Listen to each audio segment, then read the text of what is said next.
Segredo do chefe? Acho que é amor, se é que existe algum segredo. Dedicação para as coisas acontecerem. Talvez seja o segredo de tudo na vida, né?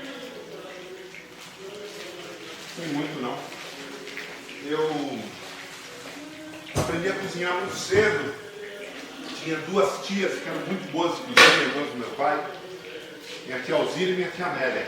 As duas eram craques mesmo na cozinha. Primeiramente o pessoal moda antiga, né? A tia Amélia é nascida em 1910. A tia Alzira em 1917. Por aí já vê que é outro jogo. Primeira coisa. E a minha tia Amélia, ela teve uma fábrica de doces em Botucatu.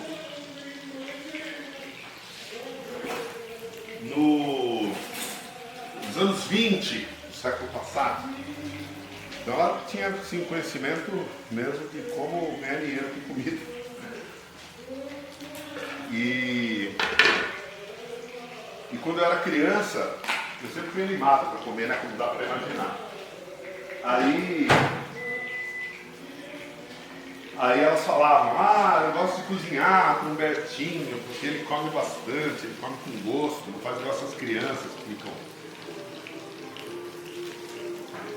Então, acho que já começou ali o negócio.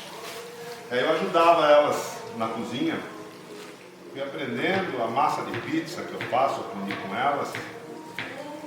Tanto que eu só faço pizza clássica. Eu fui saber o que é uma pizzaria depois de 18 anos de idade. Quando eu era criança não existia isso.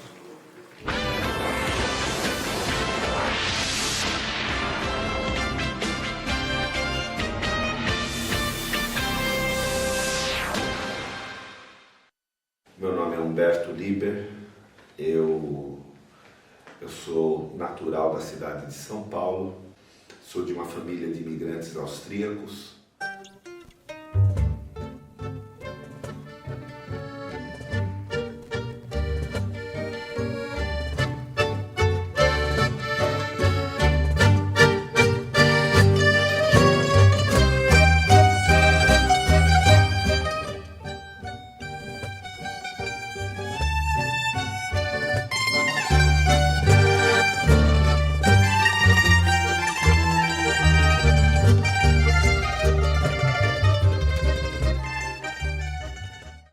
Meu avô veio da Áustria em 1912 para o Brasil, meu pai nasceu em 1925. E meu pai e meus tios, metade da família nasceu na Europa, metade da família nasceu no Brasil. Quando meu avô chegou no Brasil, eu já tinha 3, 4 tios que tinham nascido na Europa, no sul da Áustria e no norte da Itália, porque minha avó era italiana. E meu pai, uma tia, meu pai e mais um tio nasceram aqui no Brasil. Meu tio Frederico, minha tia Ana, minha tia Amélia, meu tio Rodolfo e minha tia Ida. Meu pai ainda não era nascido nisso aqui, isso foi em 1912, tá? Acabaram de chegar no Brasil, primeira foto no Brasil que eles fizeram. Então, é uma família que passou literalmente por 2 guerras. Meu avô veio para o Brasil em 1912. Existia uma propaganda na Europa naquela época que como se o Brasil fosse a terra prometida, né? E quando ele chegou, ele logo percebeu que não era bem tudo isso que estavam falando. E aí ele achou que seria melhor voltar. Quando ele está voltando para a Europa, ainda no Porto de Santos, ele encontra com o irmão dele, chegando da Europa. Inacreditável, cena de filme, um negócio desse. E diz para ele, não vamos porque está começando uma guerra lá, acabaram de matar o chefe lá, o imperador, e o negócio tá pegando. E aí que a família fica aqui no Brasil. Eu sou o filho ou membro da família mais temporão de todos. Meu pai era o caçula, nascido em 25, e eu sou o filho caçula do meu pai. Então, o meu irmão mais velho, minha irmã mais velha nasceu em 49, aí eu tive vários irmãos, um nascido em 50, um em 60, minha irmã em 63, falo minha irmã porque é com quem eu tinha mais contato, estava bem ou mal, estava com a idade mais próxima a mim, que morou um tempo comigo em casa, e E aí meu pai casou-se novamente. Minha mãe é 100% brasileirona mesmo, do Nordeste, de Maceió. E tenho lembranças lindas da minha infância de viajar, porque daí meu pai como meu pai tinha mais idade, né? Logo depois que eu nasci, meu pai decidiu se aposentar para a gente curtir mais a vida juntos. Ele tinha condição de fazer isso. E para mim foi o maior exemplo de uma pessoa guerreira que venceu com poucas possibilidades que tinha na vida, porque nós não viemos de uma família rica. Meu avô não chegou no Brasil com condições financeiras. Meu avô era um artesão, fazia móveis, marceneiro talvez. Isso permeou a família e chegou até mim. Eu também gosto muito de mexer com madeira. Quando nós estávamos começando aqui a construção do templo, ninguém sabia, nem a minha esposa sabia que eu sabia fazer certas coisas. Aí eu fiz os balcões todos da cozinha, do alacá. Nossa, mas como fica bem feito? Eu falei, eu não consigo explicar, algumas coisas simplesmente estão dentro de nós.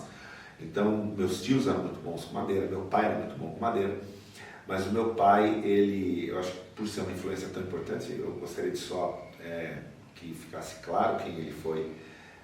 Meu pai, para mim, ele foi um grande vencedor, evidentemente, um homem, um ser humano carregado de defeitos como todos nós, mas, como eu falei, ele não teve grandes oportunidades de estudo, mas ele tinha uma visão de mercado, de marketing, de administração inacreditável.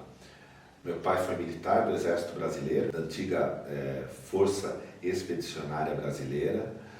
No final dos anos 40, manteve-se no Exército Brasileiro, até que a paixão por máquinas, a paixão pelo cheiro do óleo diesel, também é outra coisa que permeia a nossa veia.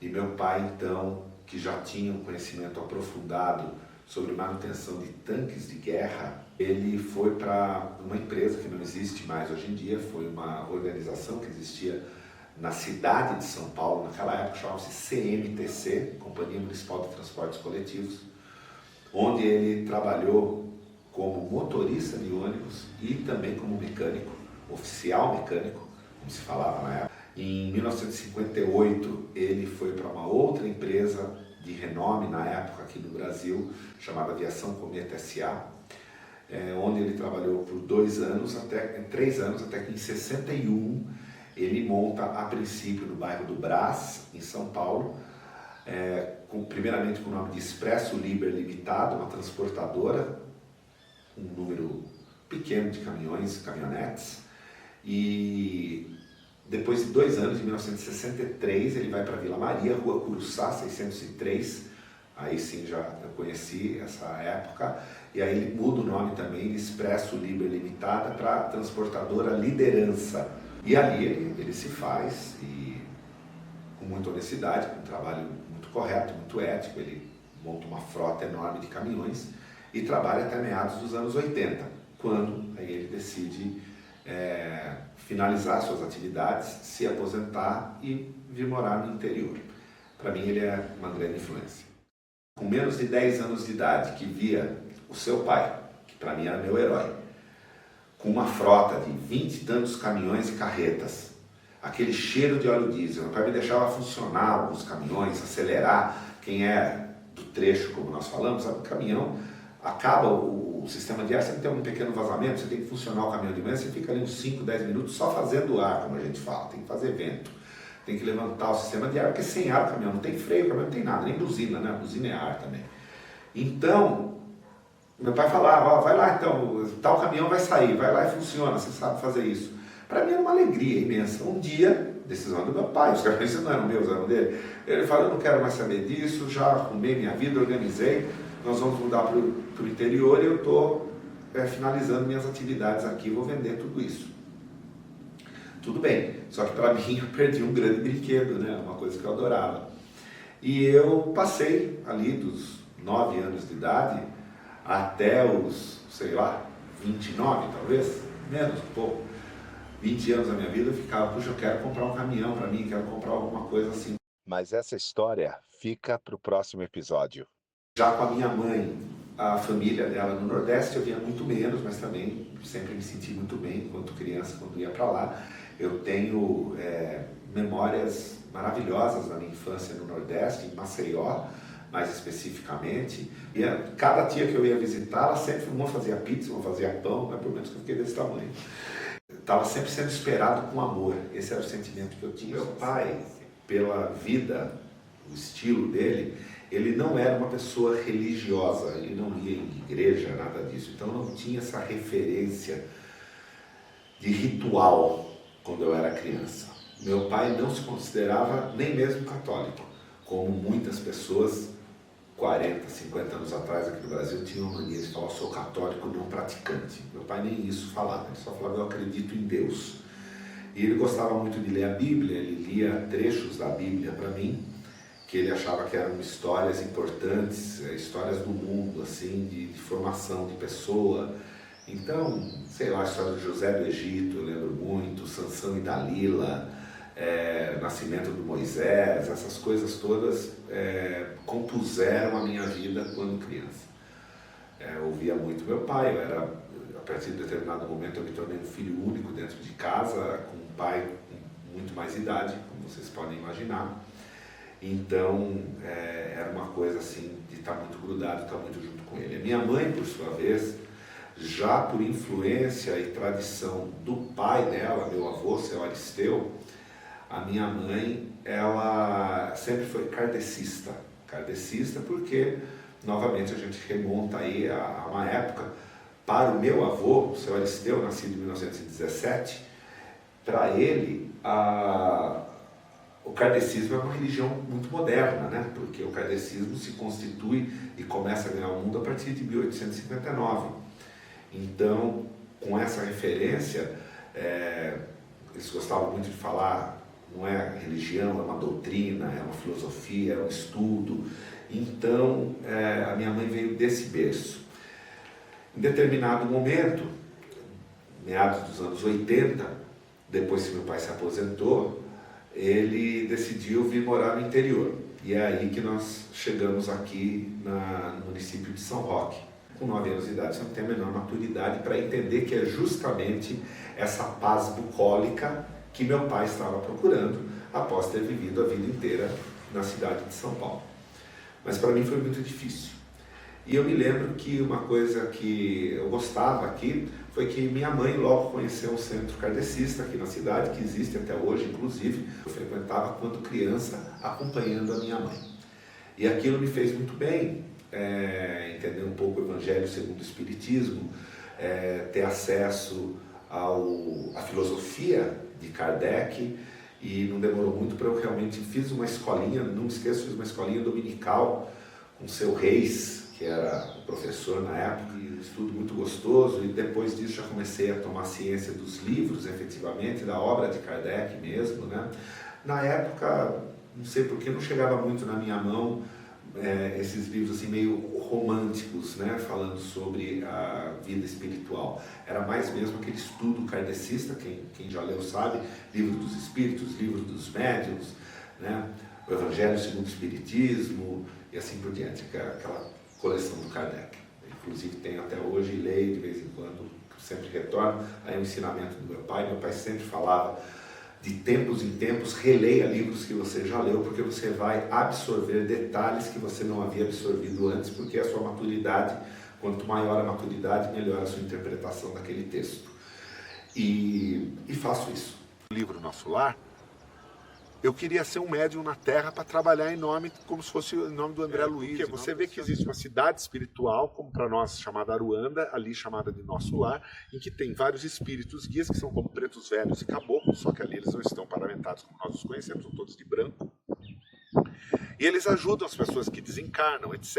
Vêm em terra, ajudam pessoas aqui. E ali ficou muito claro para mim que existem médiums na Terra que são uma ponte, uma conexão para ajudar esses caras aqui na Terra. Eu queria ser esse cara. Eu tive algumas manifestações espirituais na minha vida quando eu tinha por volta de 10 para 11 anos, mas na época eu não consegui identificar aquilo como uma manifestação espiritual, tampouco minha mãe ou meu pai perceberam isso. eu comecei a ter uma crise de sonambulismo muito forte, em que eu me deitava no decorrer da tarde, me dava um sono que eu não aguentava, e aí eu me levantava e eu começava a conversar com as pessoas. Mas eram recados de cunho profundamente espiritual, eram recados que eu estava dando ali. Mas eles não percebiam isso, eles achavam que era fruto das leituras que eu tinha, porque eu sempre fui uma pessoa muito esquisita em outros aspectos também. O conceito, a vida infantil foi uma coisa com a qual eu nunca consegui lidar muito bem. Então eu, mesmo com 7, 8, 9 anos de idade, eu não era de brincar muito, eu gostava mais de ler algumas coisas, eu era uma criança meio esquisita. Então, não era, digamos assim, uma coisa impensável ou incrível que eu, naquele momento, estivesse reproduzindo coisas que eu estava lendo. Eu lia o Jornal da Tarde, com 10 anos de idade. E por esse motivo que eles não acharam tão estranho, tão fora de propósito, eu estar falando coisas que talvez não fossem uma mensagem exógena vindo através de uma entidade, mas sim fosse apenas uma reprodução daquilo que eu estava lendo. Mas isso aconteceu por volta no período aí de 12 a 24 meses. Depois eu tive essa oportunidade de morar fora do país, fiquei por um período fora. Quando eu retorno para o Brasil, aí já maior de idade, existia uma necessidade de professores de inglês que tivessem uma vivência efetiva no exterior. E aí várias oportunidades apareceram e foi ali que eu identifiquei a possibilidade de eu montar a minha escola de inglês. E isso aconteceu no ano de 1999. Montei a minha escola, já estava com a experiência de ter trabalhado em escolas grandes, boas, e aí eu monto a minha escola e ainda me dedico por mais alguns anos exclusivamente ao trabalho, à música, e totalmente afastado das atividades espirituais.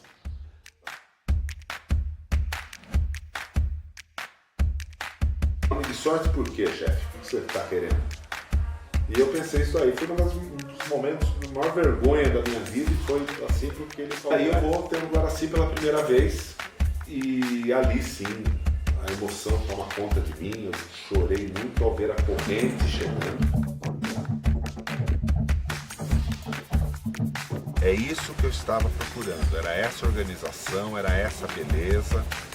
Começo então o meu desenvolvimento mediúnico, claro, passando por todo o processo normal. Primeira incorporação, ela tem uma situação peculiar, né? Porque Olha, eu vou dar risada no futuro, quando você tiver que ouvir os seus filhos fazerem perguntas que você vai ficar sem jeito para responder também, mas vai chegar a sua hora.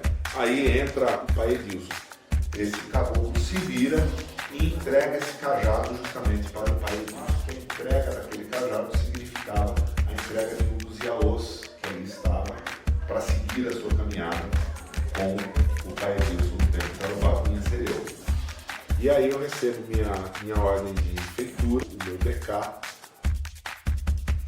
E gratidão, acima de tudo, é porque ele é uma das pessoas mais generosas que eu já conheci na vida.